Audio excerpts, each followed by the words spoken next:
Hey guys, welcome back. So today in this video I'm talking to you guys about iCloud activation lock. I'm showing you guys a few temporary bypasses for the latest iOS 9.3, and I'm talking about some full removal bypass methods that work on some devices, and I'll go into that a little bit later. So this is pretty much going to be everything you'd ever need to know on iCloud activation lock. So before we get started, I want to quickly talk about the comments of my previous iCloud videos. Now, in the comments of this video, there is definitely going to be some scammers, and what I mean by scammers and how to find them is, well, this is one of my old videos about iCloud activation. If we go down into the comments, you'll see there's going to be quite a few comments, such as this one right here, where they're posting fake links. Now, anything that is saying it's an iCloud bypass link, do not click the link, because it's either a survey, a virus, basically something that's not going to work. There's no way they can actually give you an iCloud bypass, so do not trust any comments in this video that are saying they can give you an iCloud bypass. There's another one right here. There's another one right here. Most of these are actually just bots that go around posting these comments on every video that's got iCloud in the name or something like that. So do not trust any comments posted in this video saying they have an iCloud activation unlock. Anyway, to start off this video, I'm going to be showing you guys the DNS server bypass. This works on 9.3. It actually works on anything, any version that has an iCloud activation lock, so all the way from iOS 7.0 to up to 9.3. So my device is right here. We're going to need to use one of these DNS servers. Now I'll leave these in the description. So I'm in Europe, so I'll use this one. So on the device that's iCloud locked, you want to press the home button. You want to go to your Wi-Fi settings. Now if you're already at the start, then just go through the process until you get to Wi-Fi settings. Now you'll see I've already actually set this up, but what we're going to do is we're going to forget my network. And we're going to set this up as though I haven't actually done anything yet, so let's go all the way back. So when you get to this screen, you're just going to go English, whatever country, and then your network that you want to join, you want to click on the little I. If you don't see the I, click the home button, and then click on more Wi-Fi settings. So we're going to click on the I, I'm going to go down to DNS, and you're going to type in the DNS that matches your location. So for Europe, it's 104.155.28.90. So once that's in, just hit return, go back, and you can now enter your password for your network. So when we hit join, this screen will go away, wait for a couple of seconds, and you want to hit back as soon as it starts trying to activate, and we're going to see this little pop-up. Now this is the captive portal bypass, so if I just take this off here, as you can see, we are on a server which gives us access to many features of the device right within this web view right here. So if we go to menu, as you can see, we've got a lot of options, a lot of things to do. Now if you've seen my other iCloud videos, this is the exact same thing. This method has not been patched, and it's not really easy for Apple to actually patch this, so I doubt this will ever go away. But right at the top here we have some chat rooms. This is basically where you can chat to other people who are iCloud locked, so there's some different languages you can chat in. And if we go in English, as you can see, here's some people who are iCloud locked, tells you their version, and you can help each other out in there. We have flashlight, which I don't believe actually works anymore. Let's quickly try this. You're meant to take a photo or video, but I don't think this actually works within the web view anymore. No, so you just get a blank. Yeah, so the flash doesn't work anymore, but that was an old feature from before. But there is some useful stuff in here. So if we go down to social, it stops freezing. Sorry about that, there was a little bit of a freeze there. But if we go into the social section, you can see here we have access to many different social networks. So it's obviously only the web-based version because it's all done through this this web view here. But we can go into Twitter, and it will let you log in, and you just click this back button to get back out to the home page. So you can access all your favorite social medias in there. You can even just browse to any website with this internet button here. You can go to an address bar and search for anything. So it lets you have full web access, pretty cool. You can access mail, maps, even SMS. Interesting, I haven't really explored this. Also Wikipedia and stuff like that. And then near the bottom we have some more interesting stuff. Now applications is full of games and many useful things. Actually the games are not in here I don't think, but so we have some things like Dropbox right at the top, Google Translate, some note stuff, calculator, And down here we have some crashes. Now, this sort of moves me on to my next part of this video, crashing out of setup.app. So for those of you who don't really know too much technical information about iOS, the app that we're in right now is called Setup, and it's basically the app that's preventing us from actually getting into the phone. So these links right here are designed to crash you out of it. Now, the latest 9.3, there isn't one for that. I haven't actually tried this one. This is just a temporary crash, I think. It links you to a YouTube video to teach you. If you have an older device, though, as you can see right there, there was some for iOS 7. So you guys could check those out. So we got right here, crash 1, iOS 7 only. There is some for 8.0 to 8.3. Haven't really checked out its HTTPS bypass yet, but just seems to give you an error when trying to open it. But that's a new one, definitely. But anyway, so there's the application section. If we go back again, we can go down to games. Now here, these are all loads of web-based games, but they're sort of clones of iOS games. So you can see we've got Flappy Bird right here, and I do demo this in each of my iCloud videos, so you might have seen this before. Fortunately, it does have ads, but it does let you play Flappy Bird within the browser. So skip ad, start. As you can see, it's pretty responsive, and yeah, so you guys can play some games if you are bored. But yeah, so have a look around in this server. It's quite interesting. But and right at the bottom we have some settings, so you can change the language and about this device. Now I'm running 9.2.1, but this does work on 9.3, as I said. The reason I'm not showing on 9.3 is because of the bugs with the latest 9.3 builds. Apple actually stopped releasing those builds. So I can't actually update to 9.3 to show you guys that, but I guarantee you guys it does work. I've tried it on the betas already, so it will definitely work on the full version of 9.3.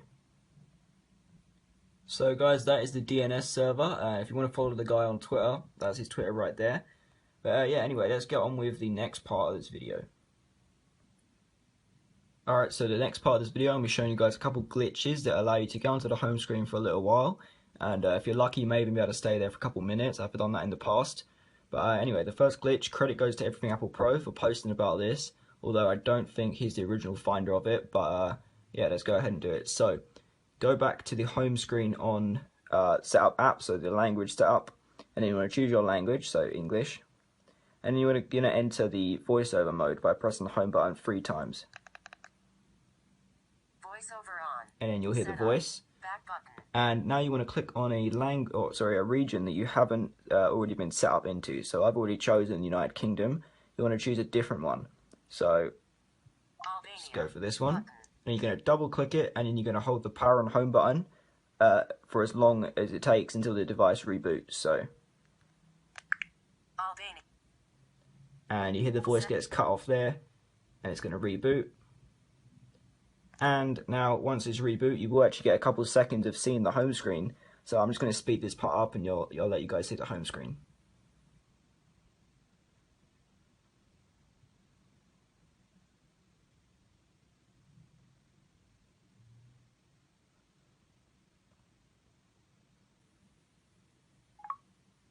Alright, so there we are. We can see the home screen. It's sort of frozen, so you can't really do much on it. And it does kick you straight back into setup.app.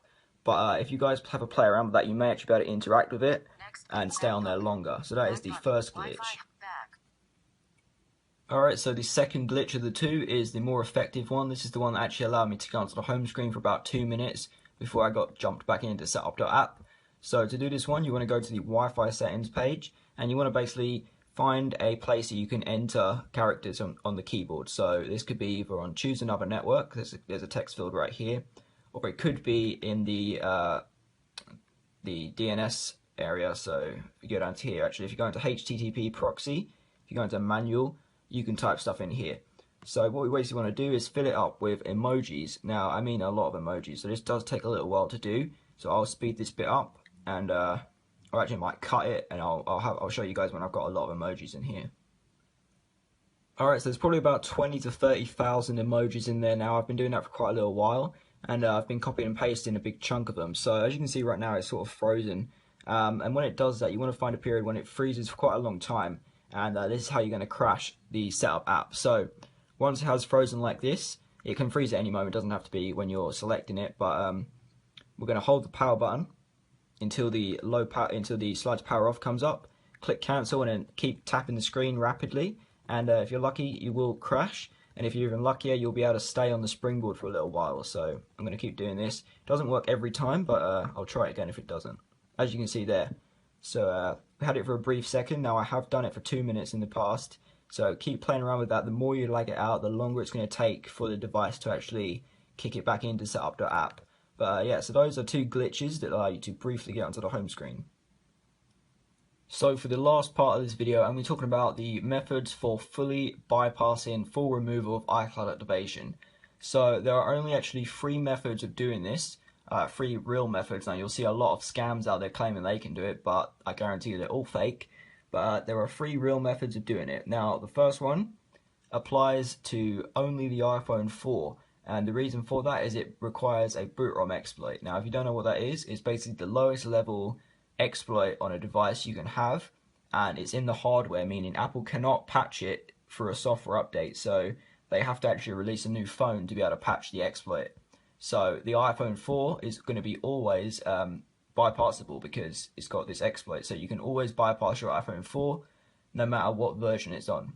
Now, if you want a video tutorial on this, I actually made one a little while ago, so it's right here. I'll leave a link in the description. Full access iCloud activation. So this actually gets you onto the phone, completely bypasses the iCloud activation, and you can use the phone pretty much like normal. So the way it works is you basically load a custom RAM disk, an SSH RAM disk, which gives you access to the root file system while the phone is in recovery mode. So this allows you to edit the file system of the phone, and through that you can delete the setup app, the app that we're in right now that's stopping us from getting into the phone. Once you've deleted that, you reboot the phone, and the phone has no choice but to go onto the home screen because there's no setup.app to load. So there, you bypass iCloud activation. So go ahead and watch this video. It is about 20 minutes because there's a lot to do. It's not as simple as what I just said. There is quite a lot of stuff you need to do on this, but yeah, that is the first full method of. So the second method of fully bypassing iCloud is the custom firmware method. Now this basically requires you to build a custom IPSW file that doesn't include the setup app, and then you're going to restore your device to the IPSW, and once again, like in the other method I just mentioned, the iPhone will have no choice but to boot you onto the springboard because there's no setup.app for it to open. So this one, it requires a few things. It requires, first of all, a 32-bit device, so no 64-bit devices are compatible with this method. It requires keys for that device. Now, if you don't know what keys are, I'll leave a little link in the description talking about those. They basically allow you to decrypt firmwares in IPSW files. So it's required you need to decrypt the root file system inside the IPSW, otherwise you won't be able to edit it. And it also requires you to have an iBoot or a boot ROM exploit to restore. So just like I said before with the iPhone 4 method, you will need a boot ROM or iBoot exploit. So unless another one of these comes public, you will not be able to fully bypass using the custom firmware method on anything above the iPhone 4. But we may be seeing an iBoot exploit soon, you never know, or another boot ROM exploit. It has been about 4 years, I think, before the Lime Rain exploit. But yeah, I'll leave some more information about the custom firmware method in the description if you want to read up on that. And the final method is hardware unlocks. So this is probably the most inconvenient way of unlocking your iCloud because number one, it involves a second device. Now if you've got an iCloud locked iPhone, you need a duplicate version of that iPhone that's not iCloud locked to be able to do this. So not a lot of people are going to have that. Second of all, it is quite dangerous obviously because it involves taking apart the phone and actually replacing certain chips inside with chips from the other phone that's not iCloud locked. As you can see from this video right here on YouTube, it tells you how to do it. Now I'm not actually completely sure how reliable these videos are because this is the only method I've not actually tried, and I may try it in the future if I get an iCloud locked device, but yeah, so I haven't actually tried this one, so do this one at your own risk. But you can read, there's quite a lot of videos about this on here actually, but yeah, so you will need a second device, which is definitely not going to be very convenient because it's going to cost you double the price, and well, I suppose you could use a damaged phone, but yeah, so those are the 3 ways of fully removing iCloud. So I just realized I didn't really explain what an iBoot exploit is. And an iBoot exploit is basically as powerful as a boot ROM exploit, but it's not in the hardware, meaning it can be patched if Apple finds it. So it can be patched in a software update. But this can still be used for restoring the custom firmwares. So you can bypass iCloud this way, although there's no current public iBoot exploit.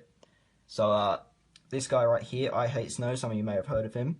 If you're new to iOS stuff, then you probably wouldn't have. But he has an iBoot exploit for A5 and A6 devices, meaning that he can unlock iCloud, but he won't do it for you. He's keeping his exploit safe because Apple will find it if he shares it with anyone, and they will patch it. But yeah, so you guys can research into iBoot exploits. I'll leave a link in the description to a link to a page on the iPhoneWiki.com. Now I'll explain that quite well. Alright, so that is all the information you guys pretty much need to know about iCloud activation unlocks. To sum it up quickly, iPhone 4s, you can unlock them, fully bypass them no matter what version they're on, so watch my video on that. If you're on anything above an iPhone 4, you're going to need to either wait for a public iBoot/boot ROM exploit to be released, and then you'll be able to use the same methods as on the iPhone 4 to bypass it, or you're going to have to keep looking for glitches in order to crash to the springboard. So yeah. So before I end this video, I wanted to briefly talk about scammers. Now, I did mention scammers in the start of this video, comment scammers on my YouTube videos. Once again, do not fall for those in the comments of this video. But there are scammers everywhere. So for example, this guy on Twitter, you will see many accounts like this, and you'll see them on YouTube as well, saying that they have iCloud, they've taken the iCloud off of these people's iPhones, and you see pretty much loads of different screenshots with these activation lock off. These, I can guarantee you, they're all 100% fake. They either use bots to reply, or they make second accounts to reply to themselves saying that it worked. But do not trust anyone on Twitter who says they can unlock iCloud full removal, because the majority of them will ask you to pay. And I was actually talking to a scammer the other day. He was expecting me to pay $50 to unlock one device from the iCloud activation. So do not fall for these guys. And as I said, there's a lot of these guys out here, so just stay away from them. So I hope you guys found this video useful. Please subscribe for more, and I will see you next time.